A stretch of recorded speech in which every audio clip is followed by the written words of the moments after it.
నమస్తే, welcome to of the record. YCP మాజీ MP Vijayasai Reddy మళ్ళీ రాజకీయాల్లోకి వస్తున్నారా? ఇదే నిజమైతే ఆయన ఏ పార్టీలో చేరతారు? తాజాగా ఆయన చేస్తున్న వ్యాఖ్యలను ఎలా అర్థం చేసుకోవాలి? నిజంగా జగన్మోహన్ రెడ్డి మీద కోపంతోనే విజయసాయిరెడ్డి పార్టీ నుంచి వెళ్ళిపోయారా? లేకపోతే అంతా ఓ ప్లాన్ ప్రకారం జరిగిన రాజకీయ ఎత్తుగడ? ఇది తెలియాలంటే ఈ స్టోరీ చూడాల్సిందే.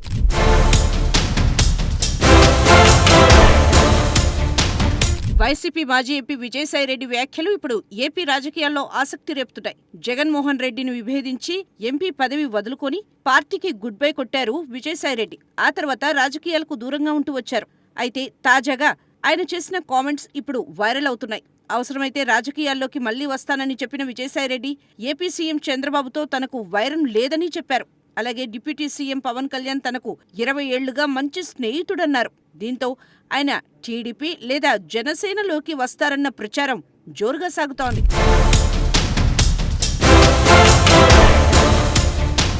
వైసీపీ నుంచి బయటకు వచ్చిన తర్వాత జగన్ మీద బోలెడు ఆరోపణలు చేశారు విజయసాయిరెడ్డి. కోటరీని నమ్ముకున్న జగన్మోహన్ రెడ్డికి కోటా పోయింది, రాజ్యం పోయిందంటూ మొదట్లో తీవ్ర ఆరోపణలు చేశారు. తాజాగా కూడా కోటరీ ప్రస్తావనే తెరమీదకు తెచ్చారు. ఇక కూటమి ప్రభుత్వానికి మేలు చేసేందుకే విజయసాయిరెడ్డి ఎంపీ పదవికి రాజీనామా చేశారంటూ జగన్ కూడా కౌంటర్ ఇస్తూ వచ్చారు. అయితే వైసీపీకి చెందిన ఏ ఒక్క సీనియర్ నేత విజయసాయిరెడ్డి మీద ఆరోపణలు, ఆగ్రహం వ్యక్తం చేయలేదు. ఇక్కడే అనుమానాలకు తావిస్తున్నట్లు ప్రచారం జరుగుతోంది.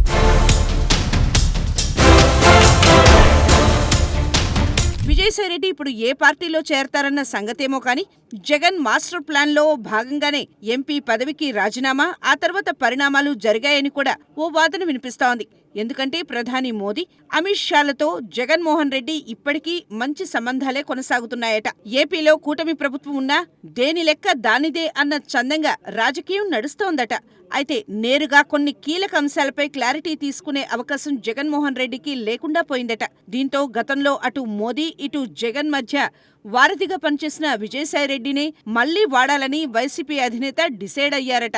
అయితే ఇందుకు రాజకీయంగా ఎలాంటి చిక్కులు లేకుండా రాకుండా ఉండాలన్నదే జగన్ ఆలోచన చేశారట.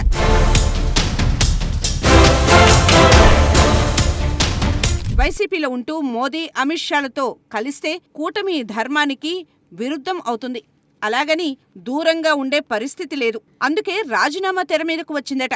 అది కూడా జగన్మోహన్ రెడ్డితో వేరుపడి నానా తిట్లు తిట్టిన తర్వాతే బయటకు వస్తే కూటమిలో ఎవరికీ అనుమానం రాదని జనం కూడా నమ్ముతారు అనేది జగన్ వ్యూహంగా తెలుస్తోంది. ఇక విజయసాయిరెడ్డి కూడా అంతా అనుకున్నట్లుగానే ప్రవర్తించారట. ఎంపీ పదవికి రాజీనామా చేయడం, జగన్ మీద తీవ్ర ఆరోపణలు చేయడం జరిగిపోయాయి. ఆ తర్వాతే అసలు డ్రామా నడిచిందట.